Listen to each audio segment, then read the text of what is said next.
what it is. Here's a report on the state that I got the engine in. It's not as clean as I wanted it to be, but here's what I went through to get it to where it is now. I'd originally thought the spraying it down with this product, same thing as CLR, was going to break down the white calcium deposits.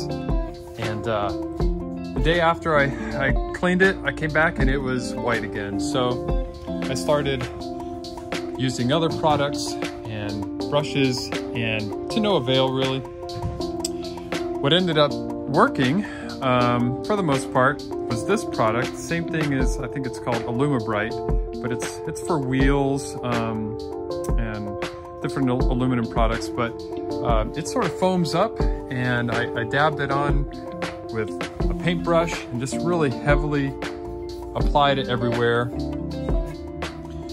Actually came back through with brushes while that was on and just really brushed all the nooks and crannies with steel brushes, bristle brushes. And that pretty much displaced the product, but I finished off cleaning it up with just regular parts cleaner and a compressed air to displace the rest of it.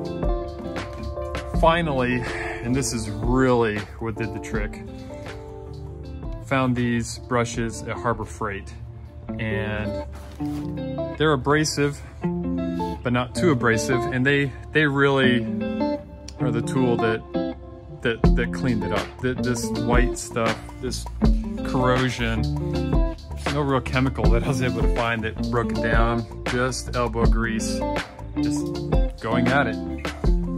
So that's how it ended up. Yes, the TRD colors are cheesy, but it's part of the fun. The process I went through for painting these, I taped them all off with painter's tape around the edge, and then spray painted each one, and then came back with a file once it was dry and sort of went over the tops, the flat tops, to take off any overspray. So yeah, just a little detail to have fun with, but we all have our idea of what's cool. I'm pretty happy. Next step is going to be getting the wire harness on it. Here's the process I went through to prepare my wire harness for the 2GR. This section of the harness here is the one that gets sort of modified a little bit, deloomed. It's much bigger now than it was before.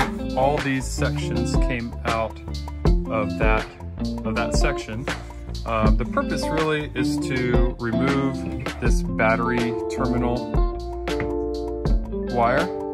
So that just comes out when you take all these sections off. This just falls out pretty much. And then this is a starter wire that is not necessary. I've left it sort of exposed here to remember what it is, but also I'm going to heat shrink and end on that. And then what I did to the harness was to just sort of rewrap it, make it look nice and clean and a little different. The process I went through, first I went searching for tapes, and I ordered this because I thought it was going to be like a Battleship gray, kind of like it had on there. It's very, very light gray. When I wrapped some of the loom, it just almost looked white, and this was cheap electrical tape, and I could already feel it getting sort of sticky on the edges, and so I decided not to use that.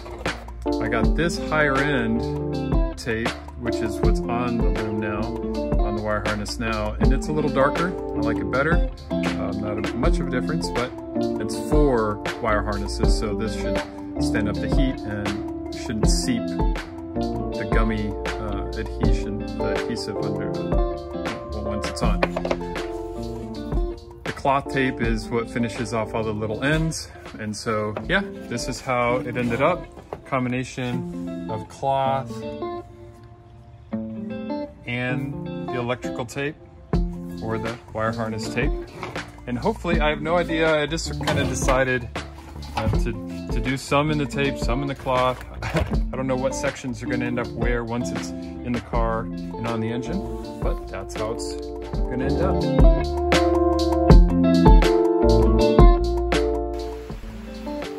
This one last shot of how the motor ended up. Clean and painted, kind of detailed. One last shot before the next steps. Figure out this wire is for to adapt the engine block to the transmission. Figure out all the hoses, coolant hoses, fuel lines, any vacuum lines. All the mystery to me at this point. That'll be the next step. But the cleaning step, the customizing of the aesthetic step is done. That's always the fun part.